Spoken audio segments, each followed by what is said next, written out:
Des climats perturbés, des inondations récurrentes, de longues sécheresses inopinées et des augmentations anormales de température, ce sont là en principe quelques manifestations des phénomènes de changement climatique dans les 10 régions du Cameroun. Les conséquences directes sont sur le plan de l'agriculture, la santé, de l'économie en général. D'où l'urgence de la création d'une politique d'adaptation au changement climatique. Il ne faut pas voir l'adaptation de façon isolée. Il faut voir d'abord le grand chapeau des changements climatiques et en dessous, vous voyez donc les mesures de lutte contre les changements climatiques, notamment l'adaptation et l'atténuation. Donc, il s'agit d'élaborer un plan national d'adaptation au changement climatique. C'est dans cette optique qu'un plan national d'adaptation au changement climatique a donc été lancé ce vendredi 15 juin 2012 à l'hôtel Hilton de Yaoundé. Dans ce programme, il y a deux volets. Un volet qui consiste à dire, qui se donne l'objectif de réduire de 50% les émissions globales de l'atmosphère. Et un deuxième volet qui consiste à soutenir les pays pauvres, les pays en voie de développement, donc certains africains, n'est-ce pas, à s'adapter aux effets néfastes des changements climatiques. Ce programme national a donc pour objectif principal de poser les jalons d'une série de mesures dont le but est de réduire, de prévenir ou s'adapter aux effets du phénomène environnemental sur le quotidien des Camerounais pour assurer le développement durable. Les mesures d'atténuation et d'adaptation ainsi induites devront être insérées progressivement dans les secteurs socio-économiques au Cameroun. D'une durée de 6 mois, le programme national mis en place ce jour est une plateforme internationale où interviennent le gouvernement camerounais, l'ambassade du Japon et le programme des Nations Unies pour le développement.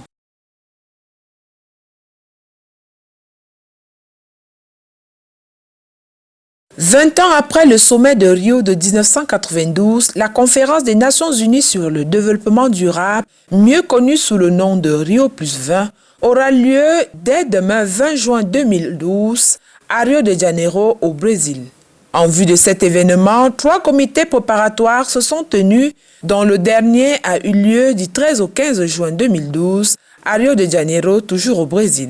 Bien que Rio + 20 devrait aborder 2 thèmes que sont l'économie verte et le cadre institutionnel du développement durable, c'est jusqu'ici la question de l'économie verte qui a suscité le plus de discussions entre les différentes délégations. Les pays en développement craignent en effet que la transition vers une économie à faible carbone n'hypothèque leur croissance ou n'incite les pays développés à ériger de nouvelles barrières commerciales. Pour trouver solution, un rapport mondial sur le développement propose de mieux lier l'équité et la durabilité via une approche gagnant-gagnant des politiques de développement en rappelant uniquement qu'une approche sociale pourrait nuire. En demandant de nouvelles sources ou allocations de financement, il s'agit d'un transfert de technologie sur la gestion du verre qui concerne en particulier les entreprises dans le monde et non les États.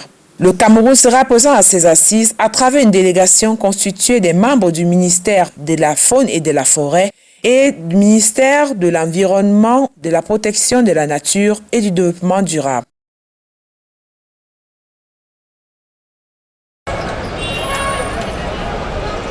Des climats perturbés, des inondations récurrentes, de longues sécheresses inopinées et des augmentations anormales de température, ce sont là en principe quelques manifestations des phénomènes de changement climatique dans les 10 régions du Cameroun. Les conséquences directes sont sur le plan de l'agriculture, la santé, de l'économie en général. D'où l'urgence de la création d'une politique d'adaptation au changement climatique. Il ne faut pas voir l'adaptation de façon isolée. Il faut voir d'abord le grand chapeau des changements climatiques. Et en dessous, vous voyez donc les mesures de lutte contre les changements climatiques, notamment l'adaptation et l'atténuation.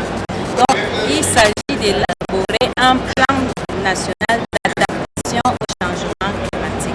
C'est dans cette optique qu'un plan national d'adaptation au changement climatique a donc été lancé ce vendredi 15 juin 2012 à l'hôtel Hilton de Yaoundé. Dans ce programme, il y a deux volets.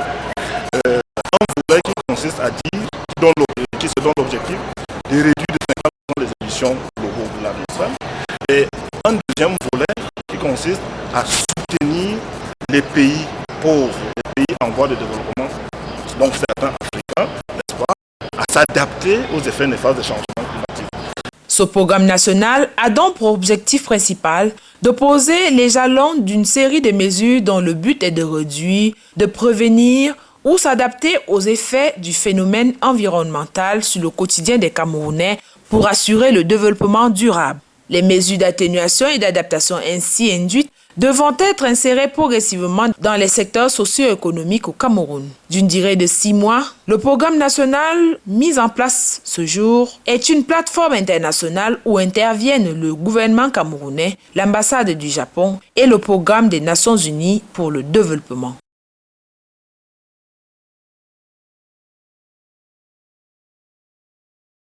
« 20 ans après le sommet de Rio de 1992, la conférence des Nations Unies sur le développement durable, mieux connue sous le nom de Rio + 20, aura lieu dès demain 20 juin 2012 à Rio de Janeiro au Brésil.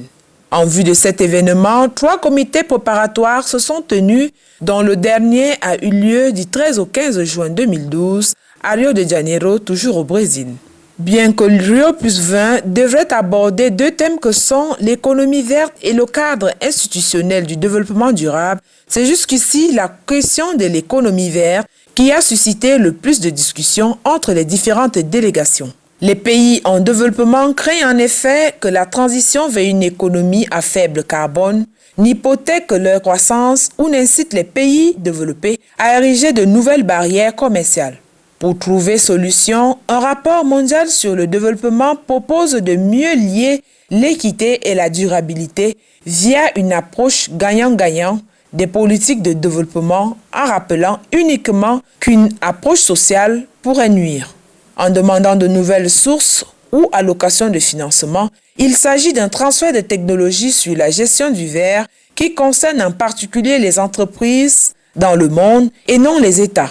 Le Cameroun sera présent à ces assises à travers une délégation constituée des membres du ministère de la Faune et de la Forêt et du ministère de l'Environnement, de la Protection de la Nature et du Développement durable.